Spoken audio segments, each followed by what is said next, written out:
যে বদরুল এই প্রতিষ্ঠানের মহাপরিচালক হিসাবে চলাফেরা করতেছে, এ কিন্তু আমাদের ওই প্রতিষ্ঠানের একজন অফিস বয় ছিল, টুকাই মতো ছিল। এই কথাগুলা আমার কাছে ভিতরে আঘাত লাগছে।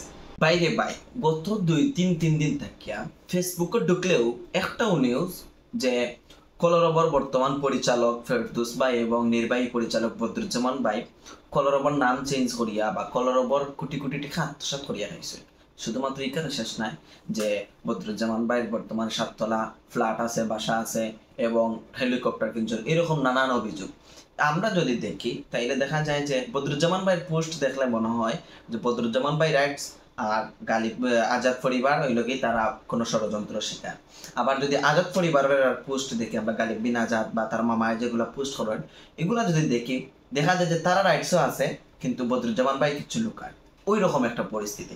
এমনকি তারা যে শেষ পর্যায়ে তারা যে অভিযোগ যে তারা কোনো টাকা পয়সা পান না, আজাদ পরিবার এত বড় একটা প্রতিষ্ঠান করিয়া তৈয়া গেছে না আইনুদ্দিন আজাদ রাহিমাহুল্লাহ, কিন্তু তারা তার থেকে পুরাপুরি বঞ্চিত।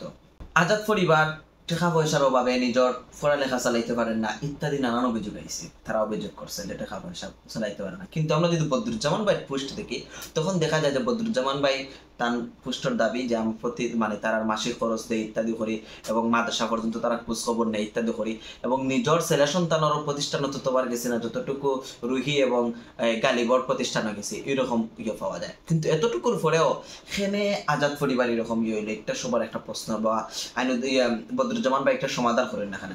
এবং স্বয়ং আইনুদ্দিন আল আজাদ রাহিমাহুল্লাহ এর বউ নিজে মিডিয়ার সামনে অভিযোগ প্রকাশ করছেন। চলো আমরা শুনিয়ে আসি। এখন যারা কলরবে আছে আমি দেখতে চাই কলরবে আরো যারা আছে দৈনিক ইকতিবাস, রশিদ আহমদ ফেরদৌস এবং বদরুজ্জামানের বিরুদ্ধে তারা কি ব্যবস্থা নিতে চায় এটা আমি দেখতে চাই। 2010 জুনের 18 তারিখে আইনুদ্দিন আল আজাদ মারা যাওয়ার পরে কলরবের নামে চ্যানেল সহ বদরুজ্জামান যত কিছু দখল করেছে এগুলো আবার পুনর্গঠিত কলরবেই ফেরত দিতে হবে। এই কলরবের অর্জিত যত সম্পদ এগুলো আমাদের নেতৃত্বে কলরবকেই ফিরিয়ে দিতে হবে। কলরবের নামে যত সম্পদ অর্জিত হয়েছে এটা আমাদের নেতৃত্বে কলরবকেই ফিরিয়ে দিতে হবে। এভাবে ধীরে ধীরে সেই কলরবের নাম ব্যবহার করে নিজে রাখে বসেছে। গোটা জাতি চায় যে কলরব আগের পূর্বের জায়গায় ফিরে আসুক, কলরব ভালোভাবে চলুক। জাতি শুধুমাত্র আইনুদ্দিন আল আজাদ রাহিমাহুল্লাহর যে স্ত্রী মিডিয়ার সামনে অভিযোগ পেশ করছে একটা নাই, বরং তিনার মেয়ে রুহি আজাদ সেও আইয়া ক্যামেরার সামনে মিডিয়ার সামনে আইয়া অভিযোগ প্রকাশ করছে, অভিযোগ করছে। সবচেয়ে বেশি আমার এটা খারাপ লাগছে যে একটা মেয়ে অন্তঃসত্ত্বা অবস্থায় গর্ভবতী অবস্থায় মিডিয়ার সামনে আইতে খেয়ে পাখারা বাধ্য করছে বা নিজেও কেমনে আইলো। তার যদি আমরা ইয়র পোস্ট দেখি, এই যে স্বামীর পোস্ট দেখা যায় যে তার অনুমতি ছাড়া তার স্ত্রীরে কিভাবে মিডিয়ার সামনে আনাইলো, একটা বিচার চাই বাইরের কখনোই কমা করবো না। চলো আমরা অভিযোগগুলো শুনি। আহমদ ফেরদৌস চাচু এবং বদরুজ্জামান চাচু ওনাদের দুজনের এই জালিয়াতির বিচার চাই। এ পর্যন্ত কলরবে যত হয়েছে এগুলার আর কি সুষ্ঠুভাবে এগুলার হিসাব নিকাশ চাই। আর তাদের দুজনেই মানে বহিষ্কার চাই, তাদের দুজনকে তাদেরকে বহিষ্কার করতে হবে। ভাই দেখুন, বাদ বালায় মানুষ বদরুজ্জামান বাদ হইতে পারে বা অন্যান্য কলরবর যারা আছেন বাদ হইতে পারেন, কিছু জিনিস আমরা মানতে হইব। কলরবটা এই পর্যন্ত নিয়ে আওয়ার পিছনে খার সবচেয়ে বেশি হাত বদরুজ্জামানের হাত। আপনি একটা মানলেও মানবকা, না মানলেও মানবকা, যে অবস্থায় বদরুজ্জামান বাইরে হাত আছে। বাদ বাকি রুহি আজাদে যাইয়া দাবিটা পেশ করলো যে কলরবটাকে বহিষ্কার চায়, মানে কলরবটাকে যদি বদরুজ্জামানকে বহিষ্কার করা হয় তাহলে খার কাছে কলরবটা তুলিয়া দেওয়া হয়তো প্রশ্ন ভাই। হ্যাঁ, বা আরো বিভিন্ন অভিযোগ।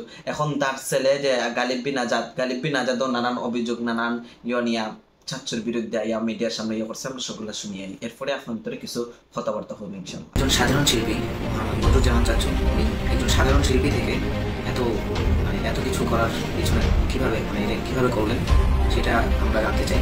কারণ তিনি তো প্রথমে কোনো চাকরি বা কোনো ব্যবসা ছিল না, এত কিছু কিভাবে হলো? শুধু কলরবের নাম দিয়ে আস্তে আস্তে এত কিছু করার পরেও যদি গালিব বিন আজাদ হয়তো এটা ভুলে গেছে যে এই বদরুজ্জামানের কারণেও কলরব আজকে এই পর্যন্ত আইছে, যে শুধুমাত্র কলরব থেকে যে এখন বদরুজ্জামানের ডাইরেক্ট কাট করে দিতে হইবে এরকম অভিযোগ বা এইরকম যে দাবি পেশ করাটা নিতান্তই বোকামি। আর তার পিছনে বদরুজ্জামানের অবদান অস্বীকার করার মতো নাই। পরে শুনি তার কাছ থেকে আমরা এটা শুনি যে কলরবের কোনো ইনকাম নেই, সেটা আমরা মানতে পারি না। এবং কলরবের যে অফিসটা এটা কেমন যেন কলরবের কোনো অফিস না, এটা একটা ব্যক্তিগত অফিস, কারো পারিবারিক অফিস, যেখানে তার মামা ভাই এরা মিলেই সবচেয়ে বড় চেয়ারগুলো দখল করে আছে। এরকম যদি হইয়া থাকে যে বদরুজ্জামান ভাই যদি দাবি করে যে কলার ওপর কোনো ইনকাম সোর্স নাই বা ইত্যাদি নাই বা কলার ওপর অফিসটা নিজের ব্যক্তিগত করিয়ে নেয়, তাহলে একটু আমরা নিতান্তই দুঃখজনক একটা ব্যাপার। এরকম যদি অভিযোগ সত্য হইয়া থাকে বা মিথ্যা হয়, তাহলে এটা বদরুজ্জামান ভাই অবশ্যই মিডিয়ার সামনে পরিষ্কার করা দরকার যে এরকম অভিযোগটা মিথ্যা হয়েছে। আর যদি কলার ওপরে নিজের একক মালিকানা দাবি করে, তাইলে এটাও বদরুজ্জামান ভাইয়ের বিরুদ্ধে অবশ্যই অবস্থান নেওয়া দরকার যে এরকম দাবি করাটা ঠিক না। বাবা যেহেতু কলরব এই প্রতিষ্ঠানতে কারণ নামে লিখে দিয়ে যায়নি, সুতরাং এর ন্যায্য অধিকার সেটা আমাদের হওয়া উচিত। এটা অন্য কেউ যদি আমাদের থেকে না জানিয়ে নিয়ে নেয়, সেটা অবশ্যই একটা কথা। অবশ্যই কলরব কোনো মালিকানাধীন নয়, যে আইনুদ্দিন আজাদ রাহিমাহুল্লাহর একটা স্বপ্নের স্বপ্ন প্রতিষ্ঠা করিয়া গেছেন।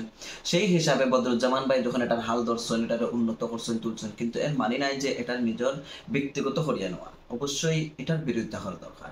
যদি এরা অভিযোগ সত্য হয় যে বদরুজ্জামান ভাই এককভাবে নিজের মালিকানাধীন করিয়া নিছে যে কলরব প্রতিষ্ঠান কোন অন্য কারোর বা কোনো জনে আমার নিজের একক প্রতিষ্ঠান, তাইলে একটার বিষয়ে অবশ্যই একটার প্রতিবাদ করা দরকার বা একটা থেকে সরে আসা দরকার। এবং বদরুজ্জামান ভাইও নিজে ক্লিয়ার করিয়া বা একার থেকে হরিয়া আইয়া বরং সর্বজনীন রাখা দরকার এবং নিজে একজন স্বাভাবিক পরিচালক হিসাবে কিছু করা দরকার। বাদ বাকি গালিব বিন আজাদের কিছু কথা একান্তভাবে কষ্ট লাগছে যে বদরুজ্জামান ভাইরে স্বাভাবিক যে একজন নর্মাল শিল্পী থাকি, স্বাভাবিক শিল্পী থাকি এরকম ভাবে দাবি করা, এই কথাগুলা অত্যন্ত নিচু মন মানসিকতার পরিচয় আমার কাছে যতটুকু মনে হয়েছে। আমি সেটা 5-8টা আমরা সত্য যে টকটা আপনাদের কাছে তুলে ধরলাম। শুধুমাত্র রুহি এবং গালিব বিন আজাদ বা তারার মা অভিযোগ করিয়া কেন্ত নয়, বরঞ্চ তারা মনে হয় যা সম্ভব চাষা বা ইত্যাদি সে একজন যে অভিযোগগুলো পেশ করছেন, এগুলো নিতান্তই নিচু মন মানসিকতার পরিচয়। আমরা একটু শুনিয়ে আমাদের আমরা সেইভাবেই এ পর্যন্ত জানিয়ে আসি। কিন্তু বর্তমানে যে বদরুল এই প্রতিষ্ঠানের মহাপরিচালক হিসাবে চলাফেরা করতেছে, এ কিন্তু আমাদের ওই প্রতিষ্ঠানের একজন অফিস বয় ছিল, টাকা পয়সার মালিক ছিল না, টুকাই মতো ছিল। এই কথাগুলা আমার কাছে ভিতরে আঘাত লাগছে। একটা মানুষে, এত বড় একটা মানুষ, বর্তমানে একজন পাবলিক ফিগার, তারে ছোট করিয়া কথা হয়। অফিস বয় জেস্তা ভাই, মানুষ ছোট থেকে বড় হয়, বুঝছেন নি? অফিস বয় তাকে এরপরে আরো টুকাই, এই শব্দগুলো আমার কাছে মারাত্মক কষ্ট এবং বেদনাদায়ক লাগছে। এই প্রতিষ্ঠানে থেকেই আজকে 100 কোটি টাকার মালিক, হেলিকপ্টারের মালিক, 7তলা বাড়ির মালিক, এগুলা সে হয়েছে, আমাদের কষ্ট নেই। বদরুজ্জামান ভাই, আপনি তো 7তলার মালিক, হেলিকপ্টারের মালিক, এগুলা যদি শিওর হইয়া থাকে, কনফার্ম হয়, আপনি এরকম অত বড় একজন সেলিব্রিটি, সবকিছু আমরা শোনাই, শেয়ার করেন, আপনি ভাই 7তলা বাড়ি লইছেন, আমরা একটু শেয়ার করবা, আমরা একটু 7তলার দাওয়াত দিবা এবং হেলিকপ্টারে আমরা চড়াইবা। আর বাদ বাকি আপনার নির্বাচন সামনে, আর নির্বাচনের আগে এরকম এটা নিউজ খুবই খারাপ লাগে। আর যদি হাসাও হেলিকপ্টার কিনিয়া তা হয়, তাইলে কিন্তু আপনি হেলিকপ্টার দিয়ে নির্বাচনী প্রচারণা শুরু করুক, দেখবা সব শেষ হয়ে গেছে। আর বাদ বাকি যদি এগুলা মিথ্যা অভিযোগ হয়ে থাকে, তাইলে সেটাও আপনি মিডিয়ার সামনে ক্লিয়ার করুক যে এগুলা মিথ্যা অভিযোগ আপনার। আর যারা অভিযোগ দেয় এর পিছনে খেয়ে বা খারা আছে, একটাও জানা দরকার। সম্মানিত দর্শক, আপনারা সব কিছু দেখছেন এবং শুনছেন যে কলরবের বিরুদ্ধে বা এই যে বদরুজ্জামান ভাইয়ের বিরুদ্ধে নানান অভিযোগ। এবং যদি আমরা দেখি বদরুজ্জামান ভাইয়ের পোস্ট দেখলে মনে হয় যে উনি নিষ্পাপ, নির্দোষ, ওনাকে ষড়যন্ত্র করে এরকম করা হইতেছে।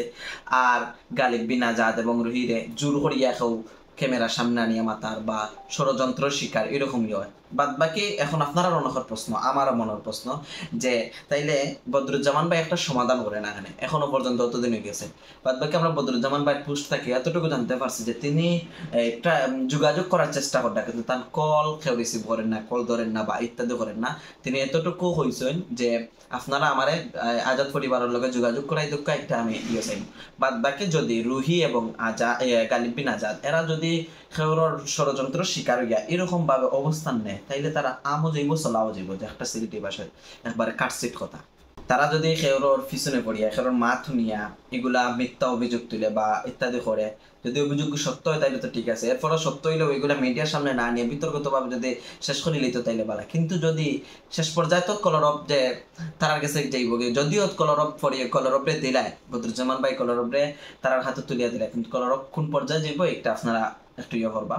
বাদ বাকি একটা ইসলামিক সাংস্কৃতিক সংগঠন হিসেবে হিসাবে আমরা একটার প্রতি হয়তো অনেক রকম মন্তব্য আমাদেরও যখন দেখি কোনো ভুল ত্রুটি, তখন আমরাও নিজ থেকে মন্তব্য করি বা ইত্যাদি, কিন্তু কিছু জিনিস স্বীকার করা লাগে, কিছু জিনিস দিয়ে করা লাগে। বাদ বাকি যদি তারা ষড়যন্ত্র শিকার হয়, তাইলে ওগুলো যাইব মাঝখানো ফরিয়া থাকবো। সো আমরা বদরুজ্জামান ভাই আপনি একটু করবা, একটু নিজ থেকে একটু উদ্যোগ নিয়ে তাদের প্রতি কিভাবে এটা শেষ করা যায়, সমাধান করা যায়, এটার পথ খুঁজুন এবং আপনাদেরও কি মন্তব্য সেটা কমেন্ট বক্সে জানিয়ে দেবেন। ভালো থাকুন, সুস্থ থাকুন। আসসালামু আলাইকুম ওয়া রাহমাতুল্লাহি ওয়া বারাকাতুহু।